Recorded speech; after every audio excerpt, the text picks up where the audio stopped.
And good morning, everybody. My name is David Lynch. I'm the city manager for the city of Newton Falls, Ohio, and welcome to the April 22nd, 2020 edition of the Newton Falls COVID-19 morning briefing. Good morning, everybody. We do this briefing every morning to give you some information on a local basis as to what's happening in Newton Falls. The governor has a great press conference at 2 o'clock every afternoon. Pay attention to that because Amy Acton is giving us the complete lowdown on the health aspect of things. But we've got a lot of things going on in Newton Falls different because of the coronavirus. And I want to get right to our very first guest who's on the live line. He is the owner of one of the great food emporiums in Northeast Ohio, Robbie Lee's, right on Ridge Road. And Robbie Lee is on the phone. Good morning, Robbie. How are you? Good morning, David. Thanks for calling. Well, we're happy to have you, and we're happy to have Robbie Lee's in Newton Falls, but life has been a lot different for you as the owner of that business. How has it changed for you, Robbie? Well, with these times, it's just the adjustments are not only week to week. It's day to day of trying to do things that. Number one, people want to help make their lives a little easier, and also to try to let them get in and out as quickly as possible. And it's a day-to-day change and evolution. Yeah, I would think so. The idea of not seating guests, it must be a strain on you because you actually have a very beautiful restaurant, and it lends itself to seating a lot of people. So I imagine that's sort of a different twist on the way you operate.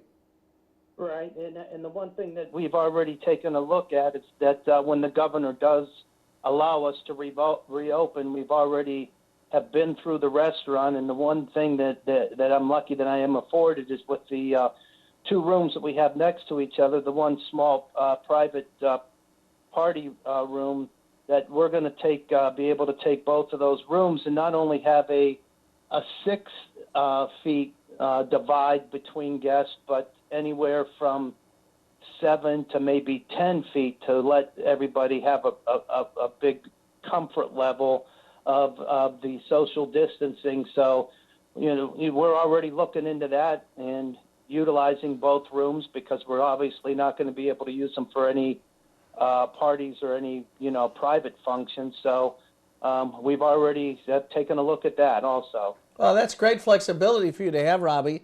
Robbie, one of the things I want to talk about, though, is when you're in business for yourself and the sheltering in happens, it affects the economics of things. How are you surviving from a financial standpoint?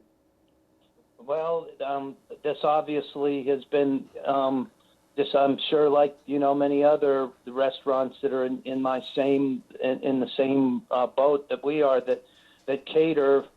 You lose all of that catering business. We also lose, any private functions, numerous weddings. It's probably a 70 to 75% hit on what our normal numbers would be, but. The one thing that we have done that has really taken off and that the people have really accepted well and loved is the family dinners where we run some pretty crazy specials for 5 to 7 people and just do it at a value. And the people, the folks locally and even, in the Warren, Garrettsville, Windham area have really accepted. And so that's been a real big thing that we've been doing now to kind of help close that gap a little bit. Well, Robbie, that's very, very smart. And we're gratified that somebody who's got a lot of experience is at the helm over at Robbie Lee's because when we do start reopening, we're concerned about the local economy. I saw a statistic the other day that said that 20% of restaurants that have had to deal with this coronavirus are just going to go out of business altogether. So it's great to hear that you've figured out a way to weather the storm. I actually think, David, that 20% number is probably going to be, I think it'll be lucky if it's only 20%. we get my wife, who follows this really closely and is on a big chat line with the National Restaurant Association, has said that on a poll they've taken that 80% of restaurant owners are scared to make it out of this. Good Lord. Now, the 80% is an astounding number, but I think that I would be, it's from what I've talked with other friends in the industry and other people that are in it, I think that if 70% of restaurants come out of this that are able to survive, I think that would be an encouraging number from what I'm hearing right now. Robbie, that's unbelievable. I do want to ask about, you've got great people over there. How has this affected your staff? I mean, your staff has got to be impacted as well. Yeah, thank you. Well, we're probably just running with about a third of what we would normally use. But my main chefs that I have here have been here, and they're working. We were doing 6 days a week. We just went down to 5 days because for two reasons. One, I wanted to give them another day with their family, and also just another day of rest. So we're doing now Tuesday, Wednesday, Thursday, Friday, Saturday, and we are open like the 11:30ish to 7:30. And what it's been presently, as even yesterday on Tuesday, really busy all through the day. People are calling in early, putting in their orders for a pickup in the evening, and so I'm extremely lucky that my two guys that I have are both really qualified. They have a lot of experience, both of them over 25 years plus in the industry, and my third guy that I was just happily able to bring back, that so he has 30 years plus also too. So, but the thing is, and I think that it's important for everybody to realize that not only in our case, but our what I would call brother restaurants and other restaurants in the community, this is a changing thing that they and myself are dealing with daily, and we try to implement something and hope that it works, and they have to adjust and we have to adjust and the people have to adjust, and even when we open back up and people are allowed to come in and sit down, it's going to be different for probably till the end of the year. Even things like salad bars are probably not going to exist, and so on and so forth, and that's been one of our big things here. So now we're not going to do that, but I have some other ideas that I think are going to make people happy that we're going to substitute that with. But it's just going to be a change, and I think the people that are able to make the changes that make people feel comfortable with are going to be the ones that are going to survive it. Wow. Well, Robbie, I never thought talking to a restaurant owner would turn into an inspiring conversation, but that certainly happened this morning. Robbie, thanks for all you do for the community. It's not just the people you serve. You've also been a place where a lot of important functions have taken place, especially over the last couple of years. And we're delighted to know that Robbie Lees is one of those gems in our community. And contact the City Hall if you need anything. And I want folks to know on the screen right now is the phone number for Robbie Lees, 330-872-0984. So call, get your order in. You've got to eat anyhow. And let's show support for the people that have been supporting us throughout the years. Robbie, hang in there, and good health to you and your family. Yeah, same to you, David, and thank you for all you've done for our community, and continued success and best of health and to you in all years. All right, thanks so much. That was Robbie Lee, who is really one of the great restaurateurs here in Northeast Ohio. Great reputation. And now we're going to sort of double back to conversation about some things going on in government as we speak to the law director of the city of Newton Falls, Joe Fritz, to have a little bit of discussion about how the corona has affected his practice as the Director of Law for the City of Newton Falls. Good morning, Dave. Good morning. Joe Fritz, our Law Director here in Newton Falls. Joe, you're on our live line right now as we're broadcasting our morning COVID-19 broadcast.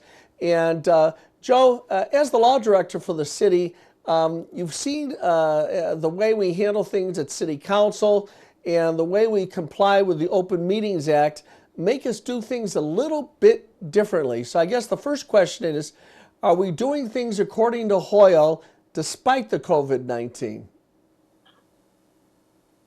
Very much so. Dave, the law is something that's always changing. The old adage is the law is a living, breathing thing. And what we've had is we start with the basic rules that have been out there forever. But what a lot of people don't realize is that recently we've had a new law placed in effect to deal with the emergency that we have. And it changes some of the rules. With most laws, we have regular statutory law that the legislature puts out. We have administrative law that's out now, which is involving the governor and the Department of Health putting out some specific rules. But then we have the last thing is court regulations. Now, the court hasn't voiced anything with regard to their regulations yet. Obviously, that takes time in order to get definitive answers. But we were very proactive. As you know, you set up well over a year ago having video of our meetings so that people can get the information, understand what's going on without having physically needing to be there. When we first realized that there was some emergency coming down the pike, we reached out to the Attorney General's office and they asked them what we could do based upon balancing out the healthcare needs of our citizens and the need for our citizens to be informed. And the Attorney General's office, you've talked about the report before, I think, on your morning's Sure. updates. But they indicated, if the public can see it, if the public can call in and talk so that they can make their opinions known, and that's a good step. And then right after that opinion was granted to us, that letter information from the Attorney General's office, the legislature voiced out, and they laid out all these new rules.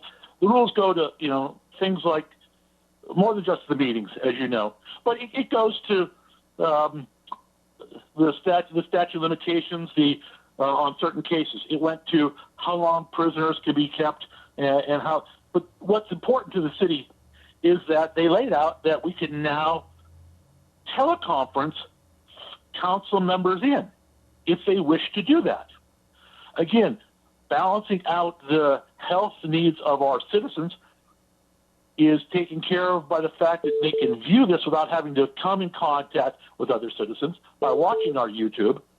And council members and some have taken advantage of the situation where they don't have to come in and risk any type of exposure, and they can teleconference in. And quite frankly, the technology now makes it so wonderful. You have used for a phone messaging system, a speaker that we've used for staff meetings, we've used for conference calls, but in this case, you used at council meetings so that we could telephone people that wish to be heard. They can be heard, and we provided those necessary steps. Dave, one of the things I think people need to see that's very important is when the legislature passed these rules, they added what we call a sunset provision. These rules aren't in effect forever. I believe by the end of June, early July, that these special provisions will disappear unless the legislature goes back and renews them and extends the time. Now, the reason they did that was obviously twofold. One is they don't have a crystal ball, so they're not sure how long the emergency is going to last, and wanted to give the governor and the health department enough leeway that they could deal with this situation, head on. But they also had to balance out the constitutional rights and then the rights of the citizens to know what's going on at these meetings. Sure. So they set out what they thought to be a reasonable time in June and said, hey, if nothing else changes at the end of June, you're back to meetings should be public, people should be able to attend, and councilmen and councilpersons will have to be in attendance. They cannot use the telephone to vote. But for now, we're following the rules. We are balancing out everything we need to balance out. And I think the citizens are being served properly. Yeah, yeah. Well, generally speaking, we've gotten some positive reviews about the way we're doing things. But, Joe, I want to switch directions here for just a moment. As our law director, you also wear the hat as being the municipal prosecutor in the Newton Falls Municipal Court on behalf of this jurisdiction. And, Joe, how are you pulling that off? Because normally you are processing a lot of criminal defendants through the courthouse as the prosecutor, making plea deals, and but now you've got to protect your own health and the health of the court. How are you handling that? Well, I got to compliment both you and Judge Figueredo, again, for being proactive with this matter. The two of you got together and discussed this in advance and laid out some rules. Right now, everyone in the building, in the public area, must be wearing a mask. Now, that's not just employees. That's lawyers coming in and defendants coming in. And those that don't have a mask recently have been given masks so they could be in attendance. There's been a couple other rules that the judges made over and above the state laws that modified. One of the primary things that the state law modified temporarily was that we have speedy trial issues. And what they done is they told them, they said, we're going to extend the speedy trial time because we have to deal with this emergency. So that gave the court some leeway. And what we initially did is the judge with his staff, his quality staff, my staff, wonderful staff, we went out and went through files that are scheduled weeks or months in advance, and we've moved the ones that needed to be moved that we know we can move and not harm the defendants and not back up the criminal justice system too much. So there's been a lot of phone conversations, a lot of cooperations from defendants, a lot of cooperations from defense lawyers, and we've worked out to move some of those cases. My office, the prosecutor's office, has done, we have to have officers available to testify, what I've asked all my officers to do. Now, our court, keep in mind, is all western Trumbull County. There are 7 townships and 3 villages involved with our court. And we have 2 state patrol barracks that write citations in our court regularly. We've asked all the officers to stay in their vehicle in the parking lot and show up as subpoenaed for their hearings, call to my assistant, tell her that they're here, and then, if necessary, we bring them in. If we don't need to bring them into the building, we call them and say the matter's either been settled or moved or we were able to reach a conclusion. And then we release them. If necessary, they come in. So we've done significant steps to reduce first the head count coming into the building, and then as the traffic goes down, certainly the staff in all departments, Dave, your staff, the judge's staff, and my staff have really been very conscientious going from room to room and handling paperwork from one another. We're also, as you know, using more email. Even when we're a room away, sometimes for purposes now, if we don't have to be face-to-face, we're sending email. So those are the steps we're doing as a staff, and that, as a prosecutor, we've been doing to reduce the amount of people coming into the building. And again, as I suggested with council meetings, there's a sunset provision. When this temporary time comes down, the emergency is either reduced, we're going to go back to the system the way we were, keeping on a timetable that's fair to defendants, but also making sure the state is prosecuting these cases in a quick, in a swift manner. Well, you know, Joe, it's kind of neat what you've done. You've essentially, for the purposes of the police officer testimony and from the state troopers, you've created drive-through law enforcement. In fact, the other day I heard your assistant Brenda ask the trooper if he wanted fries with that. Yeah, I hear you. It's something that temporarily, I think, the risk we run by not having the officers come in is that the defendant has the constitutional right to confront their accuser. And defense attorneys are very conscientious at doing their job advocating for their client. So the state has a responsibility to have that person available if necessary. So you're right, the drive-through, it's like a drive-through. We have, I also kind of treat it as we have our gun locked and loaded, we're just not pulling the trigger. And we're making sure that no one doesn't get hurt and we can take care of the matter. So it's been a fairly efficient system. I mean, I commend all the parties involved because this is something that none of us could fathom 90-some days ago. Yeah. And here we are. There's a lot of complaints about how fast the system's been put in place. But if you think about how the citizens of Newton Falls and the people in Ohio have come together in order to all unselfishly take a little bit of a hit so they're all protected, that's an important step. And it's so good to see the government is flexible enough that we can adjust some of these things. As I said with the counseling, it is a difficult balance, but I've been very impressed with the steps everyone's taking. I'm not suggesting that it's been perfect. Nothing ever is. But I'm suggesting that for purposes of the prosecution, we've done a very good job.